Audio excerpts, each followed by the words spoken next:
ચલો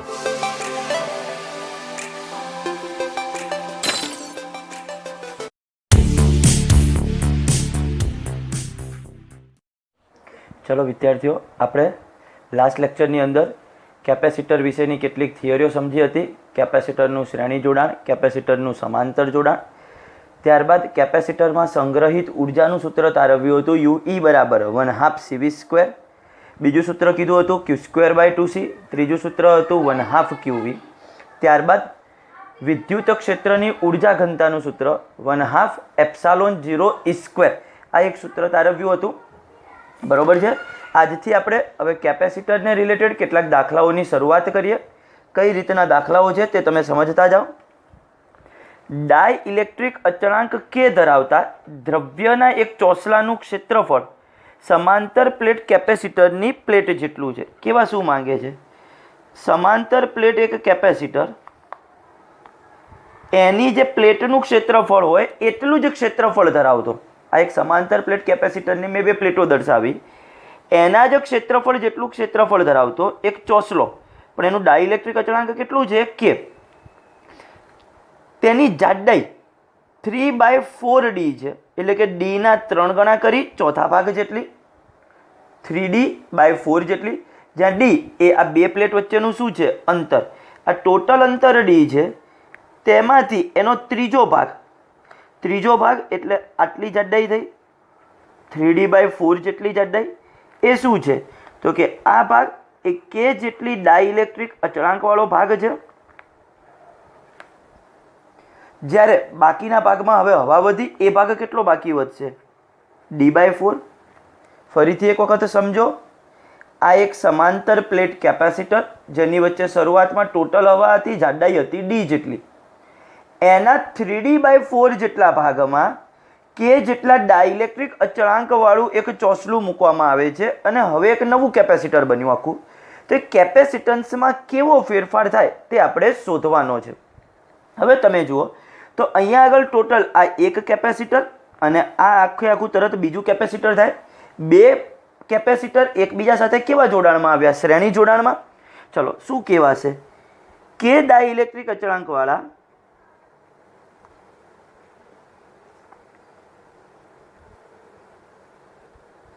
ચોસલાને બે પ્લેટો વચ્ચે દાખલ કરતા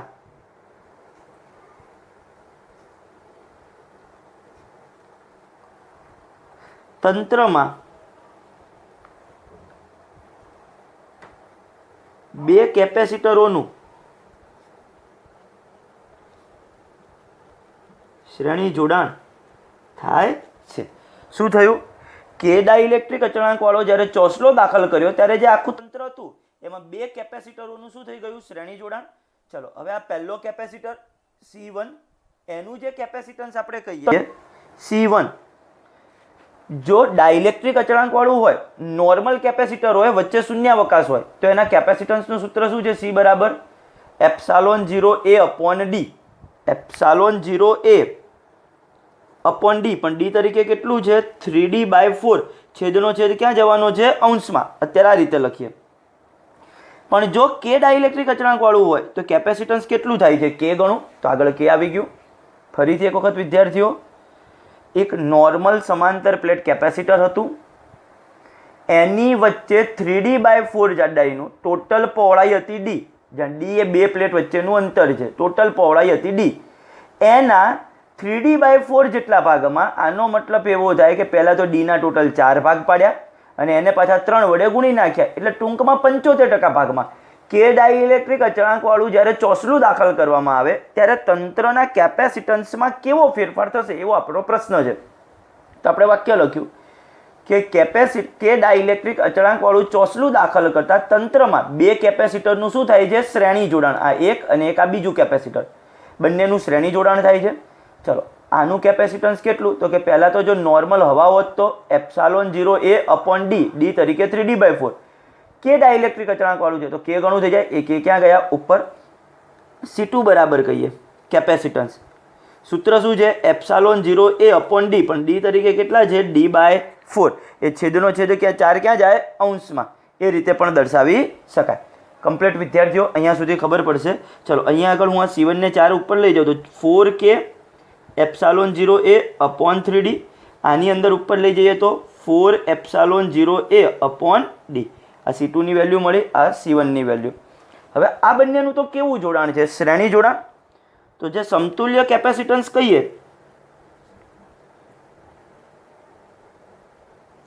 શ્રેણી જોડાણમાં સૂત્ર શું છે? 1/c બરાબર 1/c1 પ્લસ 1/c2. 1/c બરાબર 1/c1 પ્લસ 1/c2. C1 અહીંયા વ્યસ્તમાં છે એટલે અહીંયા આગળ 4k એપ્સાલોન 0 એ છેદમાં 3d લખીશ તો છેદનો છેદ 3d ક્યાં જશે? અંશમાં. એટલે 3d અપોન 4k એપ્સાલોન 0 એ પ્લસ C2 માં પણ એ જ પ્રકારે થશે. ઉપર શું જશે? d અપોન 4 એપ્સાલોન 0 એ. દરેક વિદ્યાર્થી અહીંયા સુધી કમ્પ્લીટ ખ્યાલ આવ્યો છે? હવે તમે જોશો કોમન શું નીકળશે? d 4 એપ્સાલોન 0 એ એટલું શું નીકળશે? કોમન. તો આ કોમન કાઢીએ d અપોન 4 એપ્સાલોન 0 એ. અહીંયા d અપોન 4 એપ્સાલોન 0 એ કોમન નીકળ્યું તો બાકી શું વધ્યું? 3/k. 3/k. અહીંયા d અપોન 4 એપ્સાલોન 0 એ કોમન નીકળ્યું તો બાકી શું વધ્યું? ખાલી 1. દરેક વિદ્યાર્થી ખ્યાલ આવે છે?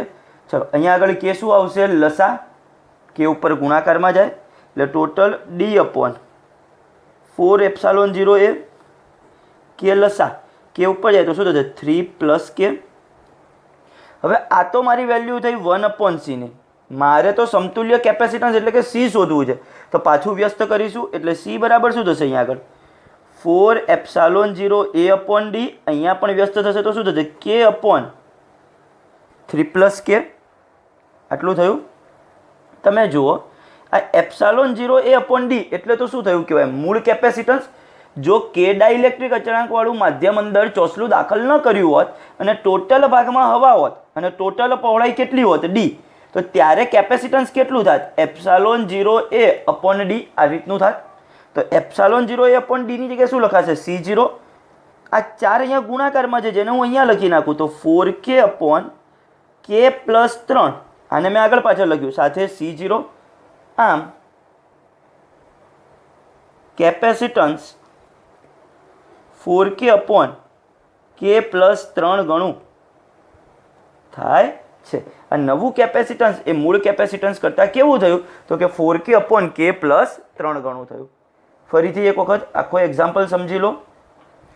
સમાંતર પ્લેટ કેપેસિટર. નોર્મલ શરૂઆતમાં હવા છે, પ્લેટની જાડાઈ d છે, બે પ્લેટ વચ્ચેનું અંતર કહીએ d છે. એ વખતે કેપેસિટન્સ કેટલું થાય? તો કે એપ્સાલોન 0 a અપોન d. હવે આપણો પ્રશ્ન શું છે? જો એના 3d/4 ભાગમાં k ડાઇલેક્ટ્રિક અચળાંકવાળો સ્લેબ ચોસલું દાખલ કરવામાં આવે તો જે આખું એક તંત્ર બને એ તંત્રના કેપેસિટન્સમાં કેવો ફેરફાર થશે? એ આપણો પ્રશ્ન છે. કે ડાઇલેક્ટ્રિક અચળાંકવાળા ચોસલાને દાખલ કરતા તંત્રમાં બે કેપેસિટર, એક આ અને બીજું આ. આ બે કેપેસિટરનું કેવું જોડાણ થાય છે? તો કે શ્રેણી જોડાણ થાય છે. હવે આપણે સમતુલ્ય કેપેસિટન્સ શોધવાનું છે તો પહેલાં તો બંનેની વેલ્યુ શોધીએ. આના માટે C1 કીધું. સીનું સૂત્ર શું? પહેલાં તો જો નોર્મલ હવા હોત તો એપ્સાલોન 0 a અપોન d. પણ જો કે ડાઇલેક્ટ્રિક અચળાંકવાળું હોય તો આગળ k આવી ગયો, છેદનો છેદ 4 અંશમાં ગયો એટલે આ વેલ્યુ થઈ. આના માટે હવા જ છે. હવે આ કેપેસિટન્સમાં તો C2 બરાબર એપ્સાલોન 0 a અપોન d. પણ d તરીકે કેટલા છે? d/4 છેદનો છેદ 4 અંશમાં થયું આટલું. હવે સમતુલ્ય કેપેસિટન્સ શ્રેણી જોડાણની અંદર આપણે શીખ્યા હતા 1/c બરાબર 1/c1 પ્લસ 1/c2. C1 ની આ વેલ્યુ મૂકું ત્યાં આ છેદનો છેદ 3d અંશમાં, એ જ રીતે અહીંયા d અંશમાં. d અપોન 4 એપ્સાલોન 0 એ કોમન કાઢ્યા તો અહીંયા બાકી વધ્યા 3/k. અહીંયા કશું નથી તો 1 k લસા લીધો. આ પદ થયું. પણ આ જે જવાબ થઈ રહ્યો છે 1/c નો, આપણે તો વેલ્યુ મેળવવાની છે ખાલી c ની. તો બંને બાજુ શું કરતા? વ્યસ્ત. એટલે આ ઉપર d નીચે, આ k ઉપર 3 + k નીચે, 4 નો અંદર ગુણાકાર કરી દઉં. આ એપ્સાલોન 0 a અપોન d ની જગ્યાએ તો શું કહેવાશે? આ ચોસલું દાખલ ન કર્યું હોય એના પહેલાંનું કેપેસિટન્સ એટલે કે C0. તો આમ કેપેસિટન્સ કેટલું થાય છે? તો કે 4k/k + 3 ગણું થાય છે. એક અગત્યનો એક્ઝામ્પલ, IMP એક્ઝામ્પલ. કમ્પ્લીટ વિદ્યાર્થીઓ ખ્યાલ આવશે આ એક્ઝામ્પલમાં. હવે આ ઉદાહરણ નંબર 8 હતો. ઉદાહરણ નંબર 9 જુઓ. ઉદાહરણ નંબર 9 અને સ્વાધ્યાયનો 11મો example. As it is copy example. અહીંયા 900 પિકો ફેરાડે છે તેની અંદર 600 પિકો ફેરાડે આવશે સ્વાધ્યાયના 11મા એક્ઝામ્પલમાં. અહીંયા આગળ 100 વોલ્ટની બેટરી સાથે જોડેલ છે, ત્યાં આગળ આવશે 200 વોલ્ટની બેટરી. બસ ખાલી આ બે આંકડામાં ફેરફાર છે, બાકી સેમ એક્ઝામ્પલ, એમાં વ્યય પામતી ઉર્જા શોધવાની છે. હવે હું તમને આ ઉદાહરણ નંબર 9માં કહી દઉં. પહેલાં ઉદાહરણ નંબર 9માં ખરેખર રકમ અહીંયા સુધી જ છે, આ ભાગ શોધવાનો નથી. તંત્રની કુલ ઉર્જા શોધો. ખરેખર જે તમને ચોપડીમાં ઉદાહરણ નંબર 9 આપ્યો છે તે અહીંયા સુધીનો જ એક્ઝામ્પલ છે, આ ભાગ આપેલો નથી. સ્વાધ્યાયનો જે 11મો મેં તમને કીધો એમાં તમને આ વચ્ચેની રકમ નથી આપી, ડાયરેક્ટ જ તમને એવું કીધું છે કે વ્યય પામતી ઉર્જા શોધો. બંને એક્ઝામ્પલ સેમ, તમે સમજતા જાઓ. ચલો અહીંયા સી બરાબર કેટલું આપેલું છે? પહેલાં તો 900 પિકો ફેરાડે. પિકો એટલે 10⁻12. હું 10⁻12 કરું અને આ 10⁻2 એટલે ટોટલ કેટલું થશે? 9 ગુણ્યા 10⁻10 ફેરાડે. બેટરી V બરાબર 100 વોલ્ટ, અથવા તો એવું કહી શકાય 10⁻2 વોલ્ટ, એ પણ કહી શકાય. હવે રકમ શું છે વાંચતા જઈએ.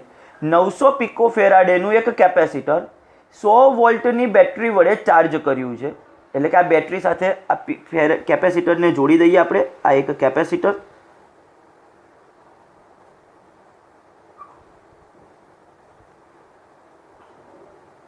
આ થઈ બેટરી, આ થયું કેપેસિટર. એટલે શરૂઆતમાં આ બેટરી જોડી એટલે આના ઉપરથી ઇલેક્ટ્રોનનો મતલબ જ વિદ્યુત ભાર આના ઉપર જમા થશે. એટલે કે આ બેટરી આ કેપેસિટર શું થવા લાગશે? ચાર્જ થવા લાગશે. આ કેપેસિટરની વિદ્યુત સ્થિતિ ઉર્જા શોધો. હવે પહેલાં જ આપણને એવું કીધું છે કેપેસિટરની શું શોધવાની કીધી છે? વિદ્યુત સ્થિતિ ઉર્જા. હવે કેપેસિટરની વિદ્યુત સ્થિતિ ઉર્જાનું સૂત્ર શું છે? U બરાબર 1/2 CV².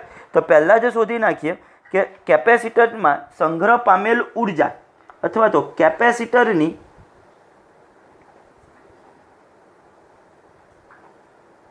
વિદ્યુત સ્થિતિ ઉર્જા પ્રારંભમાં UI બરાબર 1/2 CV², કારણ કે C અને V છે તો આ સૂત્રનો ઉપયોગ થશે.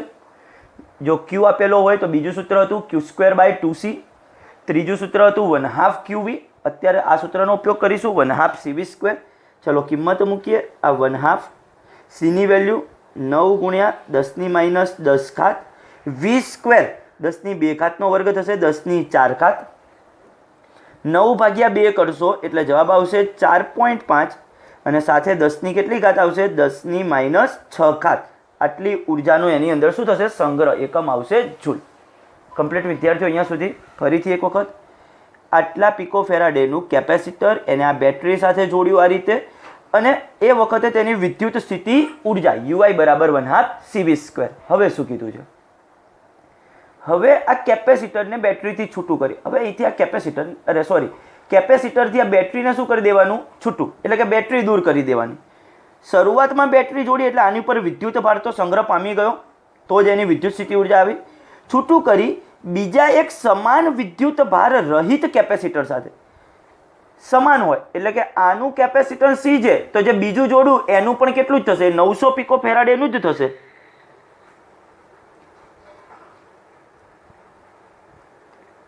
હવે બેટરીની જગ્યાએ પાછું એક બીજું કેપેસિટર આવી ગયું અહીંયા. આ હતું C, આને કહી દઈએ C1, પણ એના જેવું જ, ખાલી વિદ્યુત ભાર રહિત છે. બંનેનું કેપેસિટન્સ સરખું હોય એવું જ કેપેસિટર વાપરવાનું છે. એની સાથે સમાંતર જોડવામાં આવે, જે અહીંયા દર્શાવી દીધું. તો હવે તંત્રની કુલ ઉર્જા કેટલી હશે? મારે હવે શું શોધવાની છે? તંત્રની કુલ ઉર્જા. હવે શું થશે? આ વિદ્યુત ભાર વાળું કેપેસિટર હતું, આ વિદ્યુત ભાર રહિત કેપેસિટર જોડ્યું છે. તો હવે શું થશે? અહીંયાથી કેટલોક વિદ્યુત ભાર આના ઉપર આવશે. બંનેનું કેપેસિટન્સ સરખું છે તો બંને ઉપરનો વિદ્યુત ભાર પણ કેવો થશે? સમાન. બંનેનું વિદ્યુત સ્થિતિમાન પણ કેવું થશે? સમાન. કેટલું થશે? તો કે વિદ્યુત ભાર અડધો થઈ જશે બંને ઉપર, Q/2. હવે કેપેસિટર માટે આપણે શીખ્યા છીએ કે Q ચલે છે V, તો જો Q અડધો થશે તો વિદ્યુત સ્થિતિમાન પણ બંને ઉપરનું કેવું થઈ જશે? અડધું V/2. કઈ રીતના લખાશે? અહીંથી જ વાક્ય લખવાનું છે. કેપેસિટરને બેટરીથી છૂટું કરી બીજા સમાન વિદ્યુત ભાર રહિત કેપેસિટર સાથે સમાંતર જોડતા બંને કેપેસિટર પરનો વિદ્યુત ભાર Q/2 અને વિદ્યુત સ્થિતિમાન V/2 થાય છે. આ વિદ્યુત ભારવાળું કેપેસિટર હતું, આ વિદ્યુત ભાર રહિત કેપેસિટર હતું. બંનેને એકબીજા સાથે સમાંતર જોડતા આનો જે વિદ્યુત ભાર હતો એ અડધો આની ઉપર આવી જશે, એટલે વિદ્યુત ભાર Q/2 થયો. હવે કેપેસિટર માટે Q ચલે છે V, તો બંનેનું વિદ્યુત સ્થિતિમાન પણ કેવું થશે? V/2. માટે તંત્રની કુલ ઉર્જા, હવે તંત્રની કુલ ઉર્જા કોઈ એક કેપેસિટરની ઉર્જા કહીએ તો 1/2 CV², પણ તંત્રમાં આવા કેટલા કેપેસિટર છે? 2, તો 2 ટાઈમ્સ 1/2 CV². પણ V તરીકે હવે મેં આ જે વિદ્યુત સ્થિતિમાન છે એને કેટલું કહી દીધું? V', તો 1/2 V'². શા માટે 2 નો ગુણાકાર આવ્યો? ખ્યાલ આવ્યો? ટોટલ તંત્રમાં કેટલા કેપેસિટર છે? 2. એક કેપેસિટરની ઉર્જા 1/2 CV², બીજાની પણ 1/2 CV², એટલે 2 ટાઈમ્સ થઈ. પણ V તરીકે કેટલું છે? V/2, એટલે V'² એને લખ્યું. હવે કિંમત મૂકીએ. 2 ટાઈમ્સ 1/2. C ની કિંમત કેટલી હતી? 9 ગુણ્યા 10 - 10 અને આ શું થશે? V/2². ચલો આ 2 કેન્સલ. 9 ગુણ્યા 10 - 10 V². એટલે પાછું 10⁴ અને છેદમાં 2 નો વર્ગ 4.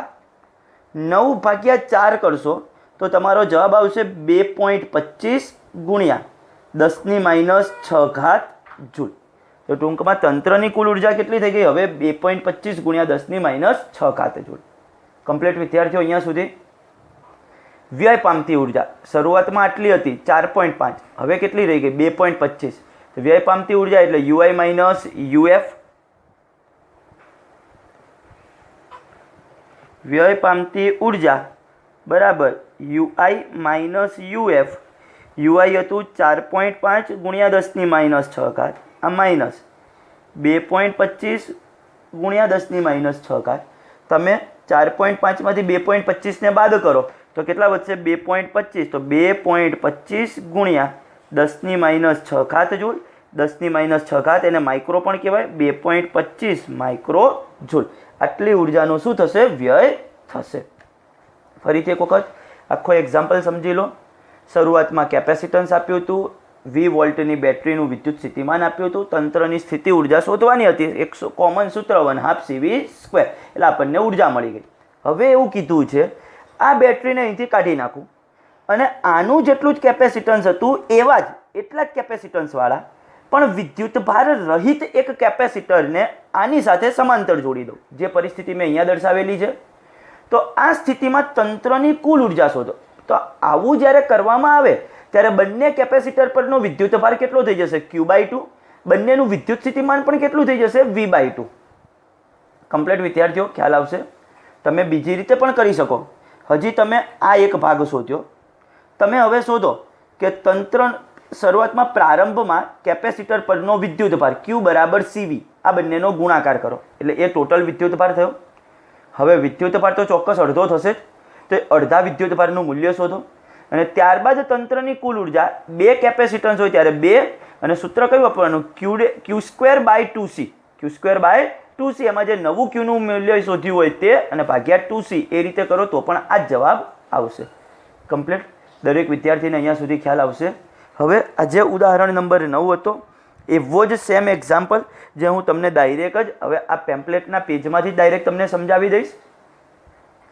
અત્યારે ખાલી તમારી નજર આ એક્ઝામ્પલ ઉપર જ હોવી જોઈએ. આ બધું જ હજી પછી ચાલશે. એક્ઝામ્પલ સ્વાધ્યાયના 11માં શું છે? 600 પિકોફેરાડેના એક કેપેસિટરને 200 વોલ્ટના સપ્લાયથી ચાર્જ કરેલ છે. એટલે શરૂઆતમાં આપણે ચાર્જ કરી દીધું. તો હવે એ C = 600 પિકોફેરાડે, એની બેટરી 200 વોલ્ટ. તો એને અનુરૂપ જો આપણે પહેલો ભાગ કરીએ તો પહેલો ભાગ શું થશે? કેપેસિટરમાં સંગ્રહ પામેલ ઉર્જા UI = 1/2 CV². તમે અહીંયા આગળ આની નજર રાખો હવે આ રીતે. બરોબર છે?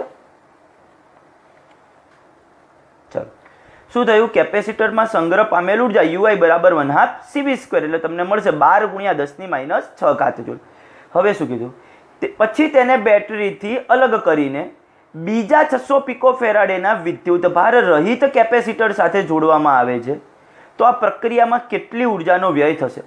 બીજા એક કેપેસિટર સાથે જોડી દીધું આ રીતે વિદ્યુતભાર રહિત, કેપેસિટરને બેટરીથી અલગ કરીને બીજા 600 પિકોફેરાડેના વિદ્યુતભાર રહિત કેપેસિટર સાથે જોડતા બંને કેપેસિટર પર વિદ્યુતભાર Q/2 થાય છે અને વિદ્યુત સ્થિતિમાન V/2 થાય છે.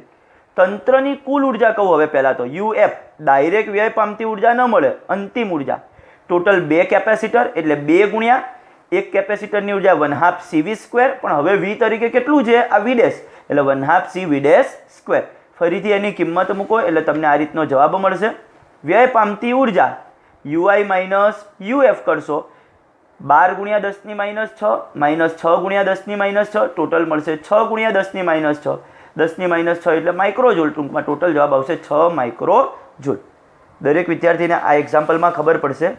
ખાસ ધ્યાન રાખવાનું. સેમ ઉદાહરણ નંબર 9 અને ઉદાહરણ નંબર સ્વાધ્યાયનો નંબર 11 બંને સેમ એક્ઝામ્પલ. ફાઇનલ. ચલો હવે ઉદાહરણ નંબર 10 જુઓ. શું છે ઉદાહરણ નંબર 10માં? આકૃતિમાં દર્શાવેલા કેપેસિટરોના જોડાણ માટે સમતુલ્ય કેપેસિટન્સ. અહીંયા આપણને કંઈક આ કેપેસિટરોનું જોડાણ દર્શાવેલું છે C1, C2, C3 અને અહીંયા નીચે આ બે બિંદુએથી કયો જોડેલો છે? C4. દરેક કેપેસિટર પર વિદ્યુતભારનું મૂલ્ય શોધો. આ દરેક કેપેસિટર પર કેટલો વિદ્યુતભાર છે એ શોધવાનો છે. દરેક કેપેસિટર 10 માઇક્રોફેરાડેનો છે. આ દરેકનું કેપેસિટન્સ કેટલું છે? 10 માઇક્રોફેરાડે. હવે તમે જુઓ આમાંથી કયા શ્રેણીમાં છે અને કયા સમાંતરમાં છે એ તમને ખ્યાલ આવવો જોઈએ. આ C1, C2, C3 તમે આમ જોશો એક જ લાઇનમાં છે. આ રીતે તમે આમ વિચારી શકો. આ C1, આ C2 અને આ C3 આ રીતે છે. 3 C1, C2 અને C3 જે આ બે બિંદુ વચ્ચે એટલે કે આ બિંદુ અને આ બિંદુ અથવા તો આ રીતના જો બે બિંદુ દર્શાવો. અહીંયા આગળ શું છે? C4 છે. કયો છે? C4. તો પહેલાં તો આ ત્રણનું કેવું જોડાણ કહેવાય? શ્રેણી જોડાણ. જે જવાબ આવે એનો આની સાથે કયું જોડાણ? સમાંતર જોડાણ. તો એને આધારે આપણને શું મળશે? સમતુલ્ય કેપેસિટન્સ. આપણે તંત્રનું જે સમતુલ્ય કેપેસિટન્સ શોધવાનું છે તે એ રીતે મળશે આપણને. ચલો લખીએ. કઈ રીતના લખાશે આમાં? C1, C2 અને C3 શ્રેણી જોડાણમાં હોવાથી C1, C2 અને C3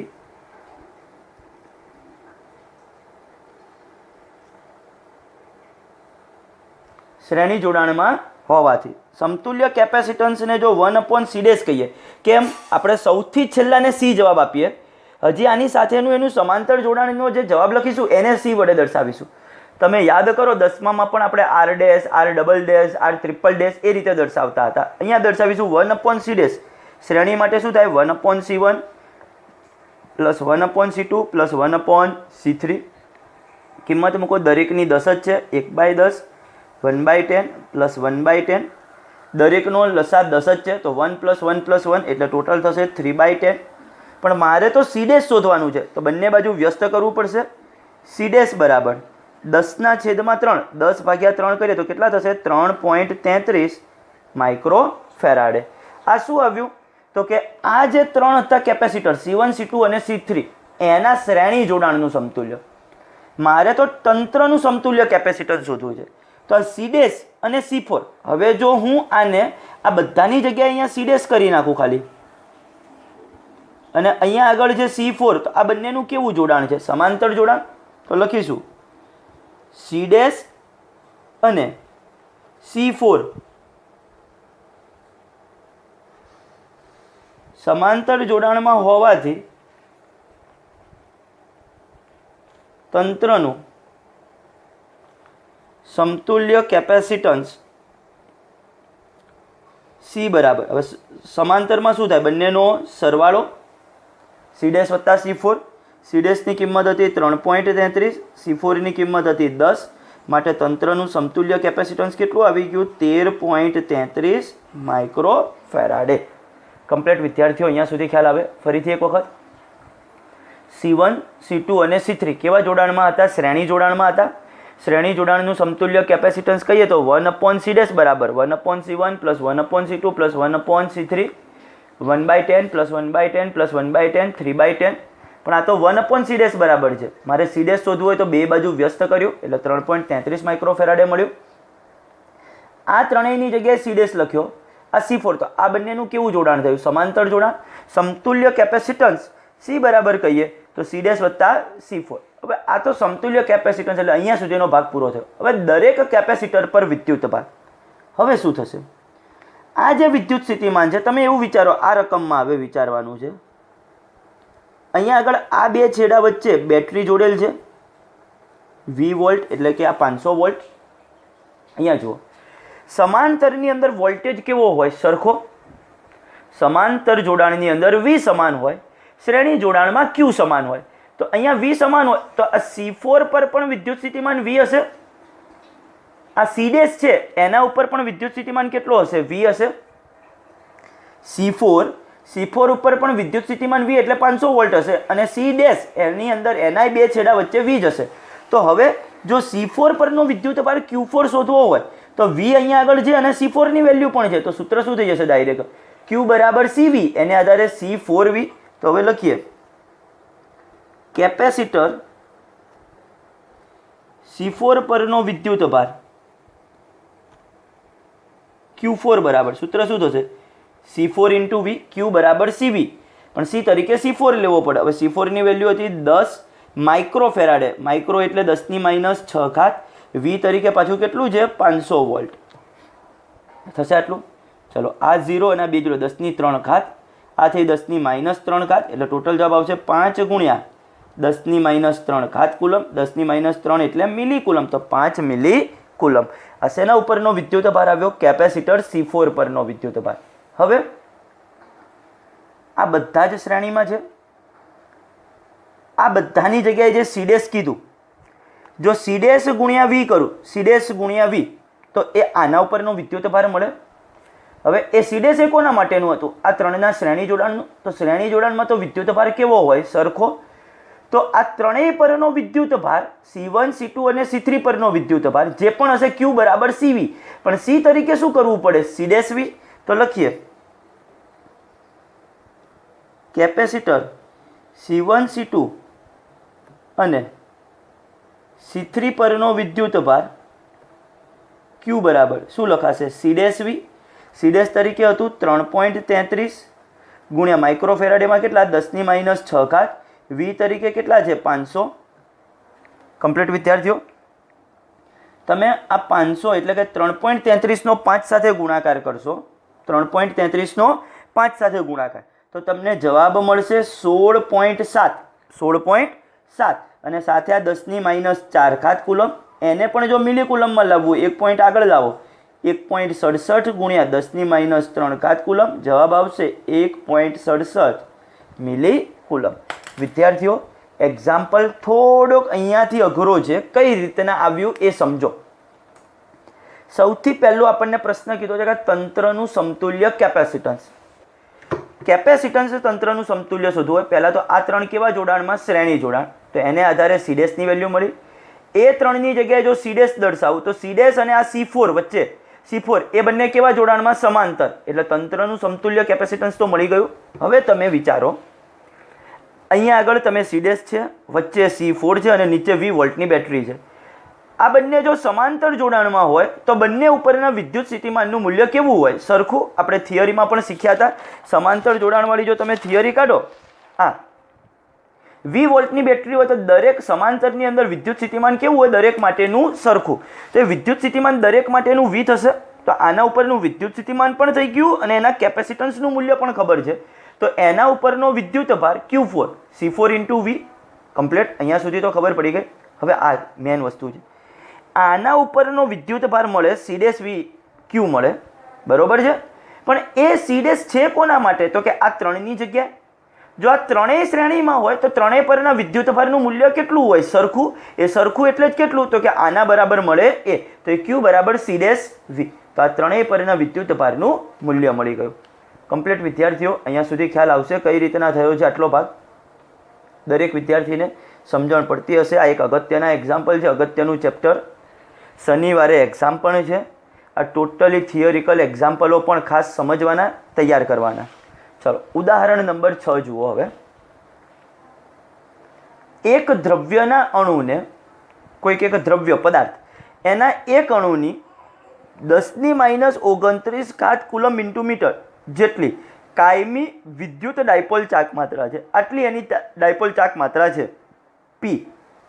આ દ્રવ્યના 1 મોલ જથ્થાને, હવે એ દ્રવ્યના કેટલા જથ્થાને લીધો છે? 1 મોલ. આ તો એક અણુ છે, તો એ દ્રવ્યના 1 મોલની અંદર 1 મોલ, 1 મોલ એટલે કેટલા અણુ થાય? તો કે 6.022 ગુણ્યા 10⁻23 એટલા અણુ થશે.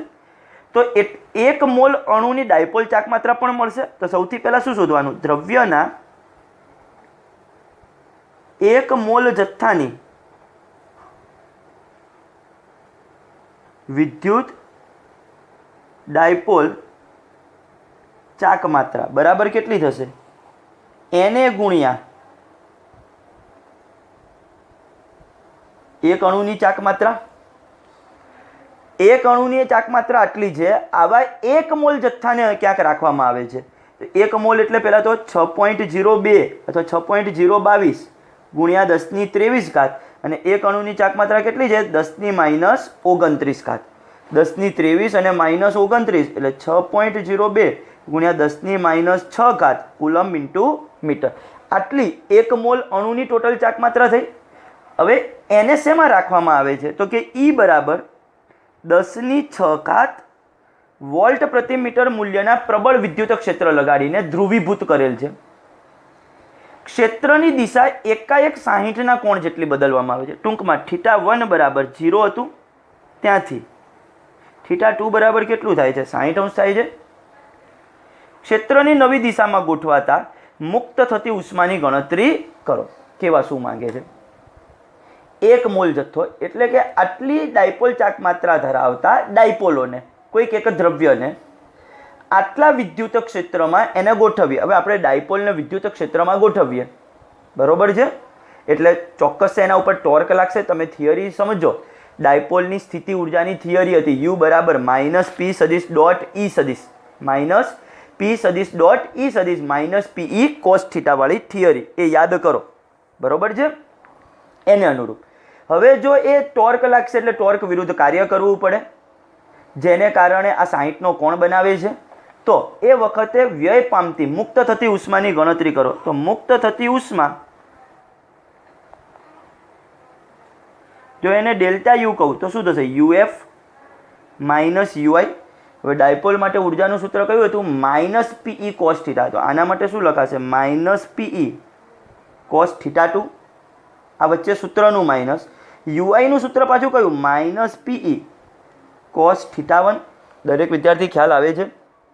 મુક્ત થતી ઉષ્મા ΔU બરાબર UF -UI, UF -PE cos θ. અંતિમ છે એટલે cos θ2. વચ્ચે સૂત્રનું માઇનસ અને પાછી પ્રારંભિક ઉર્જાનું સૂત્ર -PE cos θ1.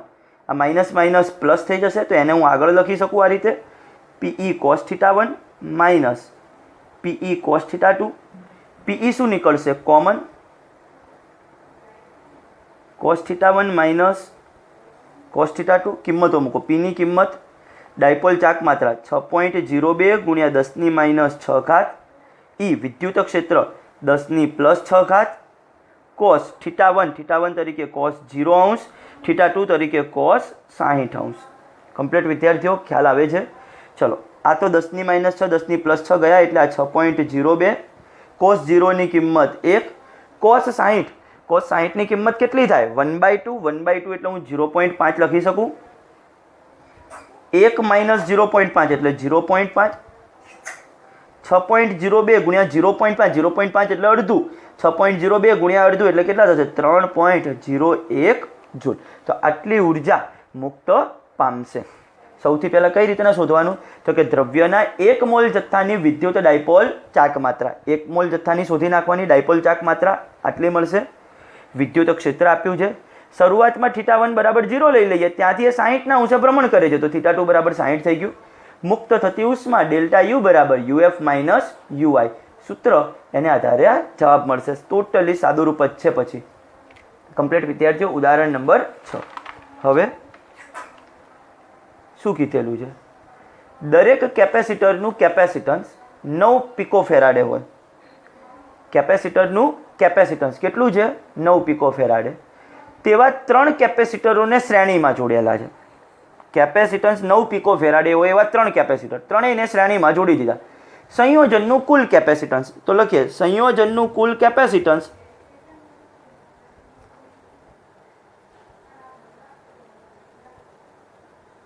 કેપેસિટન્સ 1/c બરાબર 1/c1 plus 1/c2 plus 1/c3 શ્રેણીમાં હોય તો આ રીતે થાય. દરેકની કિંમત કેટલી છે 9 એટલે 1/9 પ્લસ 1/9 પ્લસ 1/9. 9 લસાય 1 + 1 + 1 3 એટલે 3/9 3/9 એટલે 1/3. જો બંને બાજુ આપણે વ્યસ્ત કરીએ તો C બરાબર કેટલા મળશે એટલે કે સમતુલ્ય કેપેસિટન્સ મળશે 3 માઇક્રોફેરાડે. કમ્પ્લીટ અહીંયા સુધી. હવે બીજા ભાગમાં શું કીધું છે, જો સંયોજનને 120 વોલ્ટના સપ્લાય સાથે જોડીએ. હવે પહેલાં સમજો, આ એક કેપેસિટર, આ બીજું કેપેસિટર, આ ત્રીજું કેપેસિટર, અહીંયા આગળ હતી બેટરી 120 વોલ્ટની 120 વોલ્ટની બેટરી, 3 કેપેસિટર, ત્રણેયને શ્રેણીમાં જોડ્યા એટલે સમતુલ્ય કેપેસિટન્સ આટલું મળ્યું.